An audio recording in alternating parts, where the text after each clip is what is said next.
Pernahkah kamu membayangkan bagaimana sebuah bangsa yang hidup berpindah-pindah di padang rumput, tanpa istana megah, tanpa kota-kota besar, bahkan tanpa benteng pertahanan yang kokoh, mampu menaklukkan hampir separuh dunia? Mereka bukan berasal dari kerajaan yang kaya. Mereka bukan pula bangsa dengan teknologi paling maju. Namun dalam waktu yang relatif singkat, nama mereka berhasil membuat para raja, panglima perang, hingga kaisar di berbagai penjuru dunia hidup dalam ketakutan. Bangsa itu adalah bangsa Mongol. Dan kisah mereka dimulai jauh sebelum nama Genghis Khan menggema ke seluruh dunia. Bayangkan sebuah negeri yang terbentang begitu luas hingga mata seolah tak mampu melihat ujungnya. Hamparan padang rumput membentang ribuan kilometer.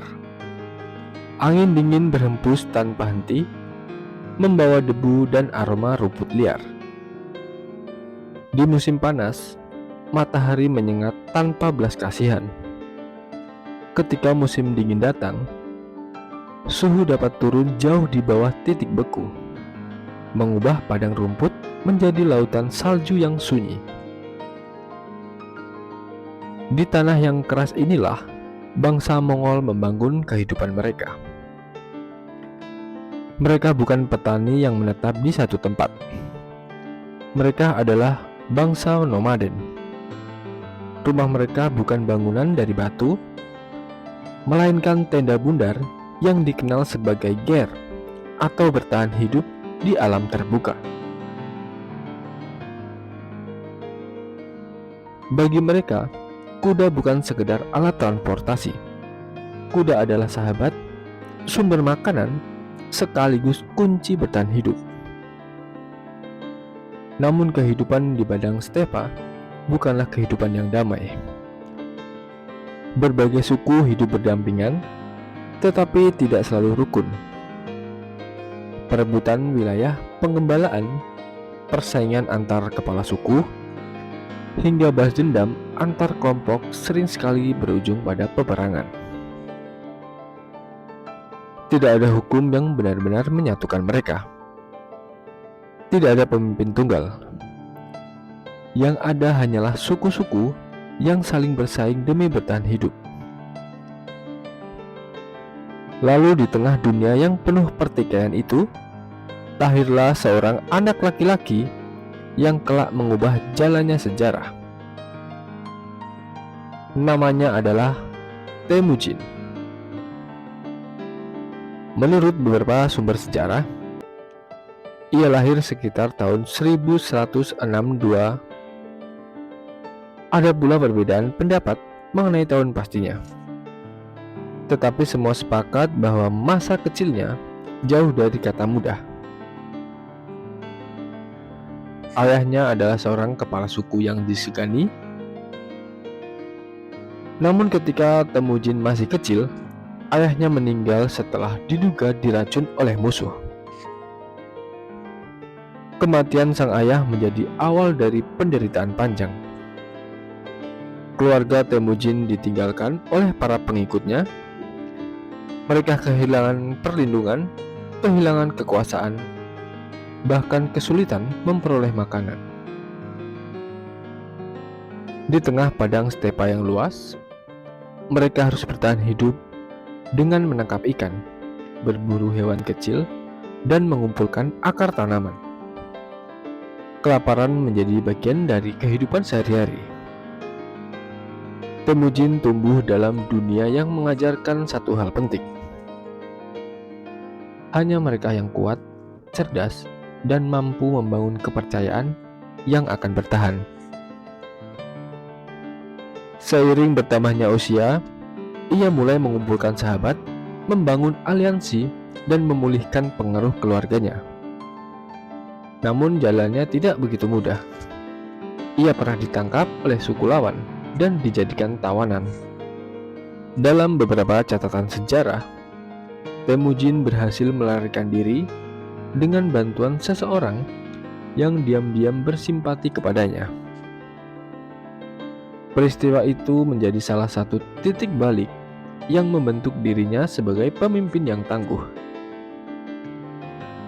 Sedikit demi sedikit namanya mulai dikenal, bukan karena kekayaan, bukan pula karena keturunan, melainkan karena keberanian, kemampuan memimpin, dan kesediaannya memberi penghargaan kepada siapapun yang setia, apapun asal-usul mereka.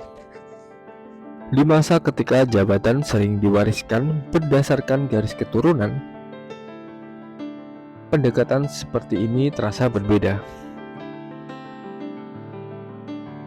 Orang-orang mulai datang kepadanya. Ada yang mencari perlindungan, ada yang berharap memperoleh kesempatan. Ada pula yang percaya bahwa Temujin adalah pemimpin yang mampu menyatukan bangsa Mongol. Namun menyatukan suku-suku yang telah lama bermusuhan bukanlah perkara mudah. Setiap suku memiliki pemimpinnya sendiri. Setiap pemimpin memiliki ambisi. Dan setiap ambisi seringkali berakhir di medan perang. Pertempuran demi pertempuran terjadi. Aliansi terbentuk lalu terpecah. Musuh lama berubah menjadi sekutu, dan sekutu bisa menjadi lawan. Selama bertahun-tahun, Temujin menghadapi tantangan demi tantangan. Hingga akhirnya pada tahun 1206, sebuah pertempuran besar para kepala suku digelar. Dalam pertempuran itu, Temujin diangkat sebagai pemimpin tertinggi seluruh bangsa Mongol. Sejak saat itulah ia menerima gelar yang kelak dikenal di seluruh dunia, Genghis Khan. Gelar itu bukan sekedar simbol kekuasaan. Ia menandai lahirnya sebuah kekuatan baru yang akan mengubah peta dunia. Namun yang membuat Genghis Khan berbeda bukan hanya keberaniannya. Ia memahami bahwa memenangkan satu pertempuran tidak sama dengan membangun sebuah kekaisaran. Karena itu ia mulai melakukan berbagai perubahan. Ia menyusun aturan hukum yang dikenal sebagai Yasa, sebuah kumpulan aturan yang dipercaya mengatur disiplin, kesetiaan, dan ketertiban di dalam pasukannya. Meski rincian lengkap Yasa, tidak semua bertahan hingga kini. Banyak sejarawan meyakini bahwa aturan tersebut berperan penting dalam membangun disiplin bangsa Mongol. Ia juga mengangkat pemimpin berdasarkan kemampuan, bukan semata-mata keturunan. Bagi seorang prajurit Mongol, keberanian dan kesetiaan jauh lebih penting daripada status keluarga. Keputusan-keputusan inilah yang membuat pasukannya semakin kuat. Di sisi lain, setiap prajurit Mongol telah terbiasa hidup dalam kondisi yang keras. Mereka mampu menempuh perjalanan sangat jauh dalam waktu singkat. Mereka piawai memanah sambil menunggang kuda. Mereka mampu bertahan di alam terbuka dengan bekal yang minim. Semua itu menjadi keunggulan besar ketika mereka mulai bergerak keluar dari padang stepa. Tidak lama setelah penyatuan bangsa Mongol, Genghis Khan mengarahkan pandangannya keluar. Di balik cakrawala, terbentang kerajaan-kerajaan besar yang jauh lebih kaya, lebih maju dan memiliki kota-kota megah. Banyak yang mengira bangsa Mongol tidak akan mampu menghadapi mereka. Namun sejarah segera membuktikan sebaliknya. Kerajaan demi kerajaan mulai jatuh. Benteng-benteng yang dianggap mustahil ditembus akhirnya runtuh. Nama Genghis Khan mulai terdengar dari Tiongkok hingga Asia Tengah. Dan inilah awal dari perjalanan yang akan melahirkan kekaisaran daratan terbesar dalam sejarah manusia. Di balik setiap kemenangan itu, tersimpan pula kisah-kisah yang hingga kini masih diperdebatkan. tentang strategi perang yang luar biasa, tentang harta yang tak terhitung, dan tentang sebuah makam. Makam seseorang penakluk dunia yang hingga hari ini belum pernah ditemukan. Begitulah awal mula lahirnya seorang pemimpin yang mengubah nasib bangsanya.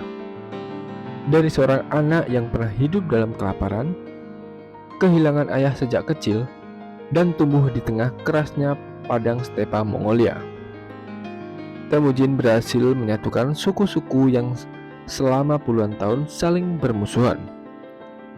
Sejak saat itulah, dunia mulai mengenalnya dengan satu nama yang akan tercatat dalam sejarah selamanya: Genghis Khan. Namun menyatukan bangsa Mongol hanyalah permulaan. Di balik hamparan padang rumput yang luas, terbentang kerajaan-kerajaan besar yang selama ini merasa tak terkalahkan.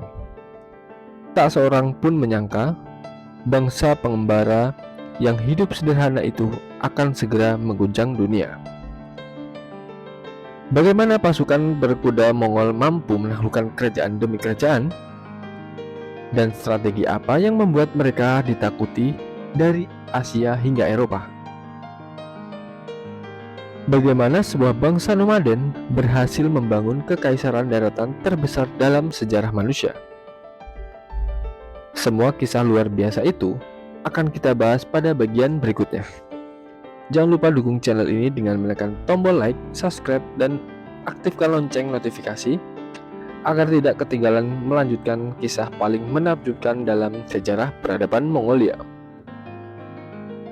Karena perjalanan bangsa Mongolia baru saja dimulai. Terima kasih.